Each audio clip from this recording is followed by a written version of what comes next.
गोड खाल्ल्याने मधुमेह होतो का? नंबर 1, तुम्ही अचानक एखाद्या दिवशी खूप जास्त प्रमाणामध्ये गोड खाल्ले, खूप जास्त गुलाबजाम खाल्ले किंवा आता आंब्याचा सीझन आहे, खूप जास्त प्रमाणात आंबे खाल्ल्यात आले, तर तुमची साखर लगेच वाढत नाही.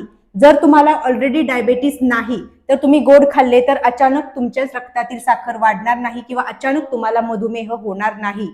परंतु ऑलरेडी जर तुम्ही डायबेटिक पेशंट असाल तर तिथे मात्र तुमच्या रक्तातील साखर वाढू शकते. नंबर 2, पूर्वी फक्त अनुवंशिकतेमुळेच डायबेटीस हा आजार सगळ्यांना होत होता, परंतु आता जास्तीत जास्त केसेस डायबेटीसच्या आढळून यायला लागलेल्या आहेत आणि याचे कारण फक्त अनुवंशिकता नसून इन्सुलिन रेजिस्टन्स हे आहे. सतत जास्त प्रमाणामध्ये गोड खाणे, प्रोसेस्ड फूड खाणे, फास्ट फूड खाणे, मिठाई किंवा बेकरी प्रॉडक्ट जास्त प्रमाणात खाणे आणि दुसऱ्या बाजूला व्यायामाचा खूप जास्त अभाव असणे, शारीरिक हालचाल कमी होणे, स्ट्रेस जास्त असणे आणि अपुरी झोप, या सगळ्या कारणामुळे जास्तीत जास्त प्रमाणामध्ये आपल्यामध्ये इन्सुलिन रेजिस्टन्स तयार व्हायला लागलेला आहे. नंबर 3, इन्सुलिन रेजिस्टन्स म्हणजे शरीरातील पेशी इन्सुलिनचे नीट ऐकत नाहीत.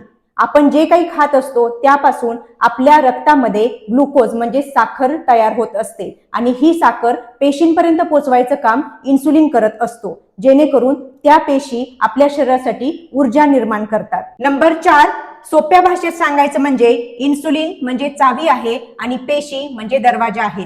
सुरुवातीला या चावीने दरवाजा सहज उघडतो, परंतु वाढते वजन, सतत जास्त प्रमाणामध्ये गोड खाणे, व्यायामाचा अभाव या कारणामुळे दरवाजा हट्टी बनतो आणि वारंवार आपल्याला चावी वापरूनही तो दरवाजा उघडू शकत नाही.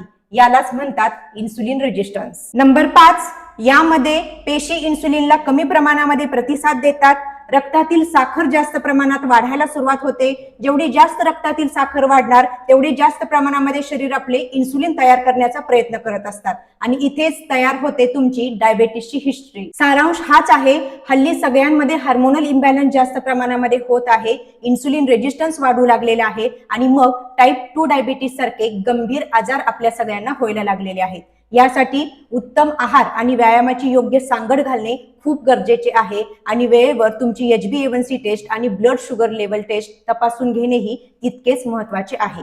याविषयी अधिक माहिती तुम्हाला पाहिजे असल्यास कमेंटमध्ये तुम्ही मला शुगर असा मेसेज करा, मी त्यावर तुम्हाला योग्य ते मार्गदर्शन करेन.